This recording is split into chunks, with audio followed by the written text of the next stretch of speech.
बैकुंठ धाम क्या है? बैकुंठ धाम कौन जाता है और बैकुंठ धाम कितने प्रकार के होते हैं, आज यह इस वीडियो में चर्चा का विषय है। नमस्कार, भव्य भारत न्यूज़ में आप सभी दर्शकों का स्वागत है। मैं हूं रेवती रमन पांडे और आप लोगों से एक विनम्र आग्रह है कि आप लोग जब भी इस चैनल को देखें तो इसको सब्सक्राइब कर लें और फॉरवर्ड करते जाएं, ताकि आध्यात्मिक चीज़ें लोगों तक पहुंचती रहे। क्योंकि अक्सर देखा गया है कि जो बकवास की जो वीडियो होती हैं वो बहुत सारे मिलियंस में उसके व्यूअर्स होते हैं। होता कुछ नहीं है, वो सिर्फ आपके दिमाग को डाइवर्ट करते हैं। लेकिन ये जो जानकारियां हम लोग खोज के लाते हैं, सनातन के जो रिसर्चर हैं वो खोज के भेजते हैं ताकि हम आप तक पहुंचा सकें। तो ये आपका भी कर्तव्य बनता है कि आज की तारीख में कम से कम अपने संस्कार ठीक रखें और अपने आने वाली भावी पीढ़ियों के संस्कार को हम एक उचित दिशा निर्देशन कर सकें। तो आज हम प्रकाश डालने वाले हैं बैकुंठ धाम का शाब्दिक अर्थ क्या है और बैकुंठ धाम क्या है। तो हम आपको बताएं कि बैकुंठ का शाब्दिक अर्थ होता है जहां कुंठा न हो। कुंठा यानी कि निष्क्रियता, अकर्मण्यता, निराशा, हताशा, आलस्य और दरिद्रता न हो, उसे हम बैकुंठ धाम कहते हैं। और यही कहा जाता है कि मरने के बाद लोग बैकुंठ जाते हैं। इसका मतलब यह हुआ कि बैकुंठ धाम ऐसा स्थान है जहां कर्महीनता नहीं है, निष्क्रियता नहीं है। कहते हैं कि मरने के बाद पुण्य कर्म करने वाले लोग स्वर्ग या बैकुंठ जाते हैं। हालांकि वेद यह नहीं कहते हैं कि मरने के बाद लोग स्वर्ग या बैकुंठ जाते हैं। वेदों में मरने के बाद की गति के बारे में उल्लेख मिलता है और मोक्ष क्या होता है इस पर ही ज़्यादा चर्चा होती आती है। खैर, हम आपको पुराणों की धारणा के अनुसार बताना चाहेंगे कि बैकुंठ धाम कहाँ और कैसा होता है। देखें तो हिंदू धर्म के अनुसार कैलाश पर महादेव ब्रह्मलोक में बसते हैं। उसी तरह भगवान विष्णु का जन्म निवास बैकुंठ में बताया गया है। बैकुंठ लोक की स्थिति 3 जगह बताई गई है: धरती पर, समुद्र में और स्वर्ग के ऊपर। बैकुंठ को विष्णु लोक और बैकुंठ सागर भी कहते हैं। भगवान श्री कृष्ण के बाद इसे गोलोक भी कहे जाने लगा है। चूंकि श्री कृष्ण और विष्णु एक ही हैं, इसलिए श्री कृष्ण के निवास स्थान को भी बैकुंठ कहा जाता है। पहला बैकुंठ धाम कौन है? तो धरती पर जो बैकुंठ धाम बताए गए हैं उनमें बद्रीनाथ, जगन्नाथ और द्वारिकापुरी को भी बैकुंठ धाम कहा जाता है। चारों धामों में सर्वश्रेष्ठ हिंदुओं का सबसे पावन तीर्थ बद्रीनाथ नर और नारायण पर्वत श्रृंखलाओं से घिरा अलकनंदा नदी के बाएं तट पर नीलकंठ पर्वत श्रृंखला की पृष्ठभूमि पर स्थित माना जाता है। भारत के उत्तर में स्थित यह मंदिर भगवान विष्णु का दरबार माना जाता है। बद्री धाम में सनातन धर्म के सर्वश्रेष्ठ आराध्य देव बद्रीनारायण भगवान के 5 स्वरूपों की पूजा अर्चना होती है।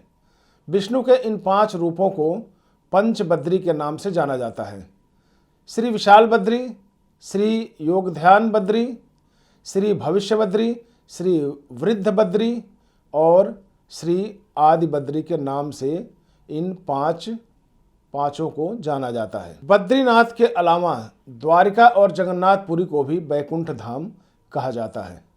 कहते हैं कि सतयुग में बद्री धाम की स्थापना नारायण ने की थी। त्रेता युग में रामेश्वर की स्थापना स्वयं भगवान श्री राम ने की थी। द्वापर युग में द्वारिका धाम की स्थापना योगेश्वर श्री कृष्ण की और कलयुग में जगन्नाथ धाम को ही बैकुंठ धाम कहा जाता है। पुराणों में धरती के बैकुंठ नाम से स्थित जगन्नाथपुरी का मंदिर समस्त दुनिया में प्रसिद्ध है। ब्रह्म और स्कंद पुराण के अनुसार पुरी में भगवान विष्णु के पुरुषोत्तम नील माधव के रूप में अवतार माना गया है। दूसरे बैकुंठ की स्थिति धरती के बाहर बताई गई है। इसे ब्रह्मांड से बाहर और तीनों लोकों से ऊपर बताया गया है। यह धाम दिखाई देने वाली प्रकृति से 3 गुना बड़ा है। इसकी देख रेख के लिए भगवान के 96 करोड़ पार्षद तैनात हैं। हमारी प्रकृति से मुक्त होने वाली हर जीवात्मा इस परम धाम में शंख चक्र गदा और पद्म के साथ प्रविष्ट होती है।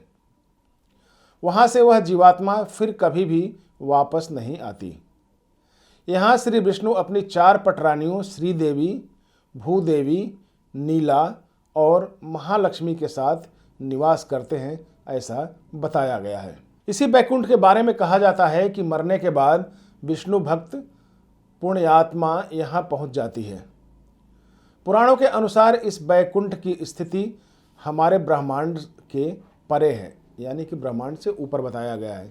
जीवात्मा जब उस बैकुंठ की यात्रा करती है तो उसको विदा देने के लिए मार्ग में समय के देवता, प्रहर के देवता, दिवस के देवता, रात्रि के देवता, दिन के देवता, ग्रहों के देवता, नक्षत्रों के देवता, माह के देवता, मौसम के देवता, पक्ष के देवता, उत्तरायण के देवता, दक्षिणायन के देवता, सभी तलों यानी अतल और वितल, पाताल आदि के देवता, सभी यानी कि 33 कोटि के देवता पहले उसे पुनः किसी योनि में ढकेलने का प्रयत्न करते हैं, प्रयास करते हैं या बैकुंठ जाने देने से रोकते हैं। लेकिन जो जीवात्मा प्रभु श्री विष्णु की शरणागत होती है उसको ये सभी एक पाद विभूति के अंतिम सीमा तक जाते हैं और त्रिपाद विभूति के बाहर प्रवाहित होने वाली विरजा नदी के तट पर छोड़ देते हैं। इसी एक पाद विभूति में हमारा संपूर्ण ब्रह्मांड और सारे लोक अवस्थित है। इस एक पाद विभूति की सीमा के बाद शुरू होता है बैकुंठ धाम। पौराणिक मान्यता है कि इसी बैकुंठ धाम और एक पाद विभूति के मध्य विरजा नामक एक नदी बहती है। इस नदी से ही त्रिपाद विभूति शुरू होती है जो बैकुंठ लोक को जाती है। मुक्त होने वाली जीवात्मा को जब सभी देवता विरजा नदी तक छोड़ जाते हैं तब वह जीवात्मा नदी में डुबकी लगाकर उस पार चली जाती है। उस पार से पार्षदगण उसको सीधे श्रीहरि विष्णु के पास ले जाते हैं। वहाँ वह उनके दर्शन करके परम आनंद को प्राप्त करते हैं। इस प्रकार त्रिपाद विभूति में ही वह जीवात्मा सदा के लिए स्थापित हो जाती है। पुराणों में इस बैकुंठ धाम का बड़ा ही रोचक चित्रण किया गया है। श्री कृष्ण कहते हैं कि हे अर्जुन, अव्यक्त अक्षर इस नाम से कहा गया है। उसी अक्षर नामक अव्यक्त भाव को परम गति भी कहते हैं तथा जिस सनातन अव्यक्त भाव को प्राप्त होकर मनुष्य वापस नहीं आते वह मेरा परम धाम है। ऐसा गीता के 8वें अध्याय के श्लोक नंबर 21 में बताया गया है। अब हम बात करते हैं तीसरे बैकुंठ धाम की। तो भगवान श्री कृष्ण ने द्वारिका के बाद एक और नगर बसाया था जिसे बैकुंठ कहा जाता है। कुछ इतिहासकारों के मुताबिक अरावली की पहाड़ी श्रृंखला पर कहीं बैकुंठ धाम का बसाया गया, ऐसा बताया गया है, जहां इंसान नहीं सिर्फ साधक ही रहते थे। भारत की भौगोलिक संरचना में अरावली प्राचीनतम पर्वत है। भूशास्त्र के अनुसार भारत का सबसे प्राचीन पर्वत अरावली का पर्वत है। माना जाता है कि यहीं पर श्री कृष्ण ने बैकुंठ नगरी बसाई थी। राजस्थान में यह पहाड़ नैऋत्य दिशा में से चलता हुआ ईशान दिशा में करीब दिल्ली तक पहुंचा है। अरावली या अरवली उत्तर भारतीय पर्वतमाला है। राजस्थान राज्य के पूर्वोत्तर क्षेत्र से गुजरती 560 किलोमीटर लंबी इस पर्वतमाला की कुछ चट्टानी पहाड़ियाँ दिल्ली के दक्षिण हिस्से तक चली आई हैं। अगर गुजरात के किनारे अरबुद या माउंट आबू का पहाड़ उसका एक सिरा है तो दिल्ली के पास की छोटी छोटी पहाड़ियाँ धीरज यानी जिसे हम धीरजा पहाड़ी भी कहते हैं यहाँ पे, वो दूसरा सिरा है। बैकुंठ और परम धाम में अंतर क्या होता है ये भी आज आपको हम बता देते हैं। परम धाम कहते किसे हैं? तो परम धाम कहते हैं कि परम धाम में जाने के बाद जीवात्मा सदा के लिए जीवन और मरण के चक्र से मुक्त हो जाती है। यह धाम सबसे ऊपर अर्थात सर्वोच्च माना गया है। यहाँ निरंतर अक्षय सुख की प्राप्ति होती रहती है। यह धाम स्वयं प्रकाशित है। यहाँ न सुख है और न ही दुख, यहाँ बस आनंद ही आनंद है, जिसे हम परमानंद के नाम से भी जानते हैं।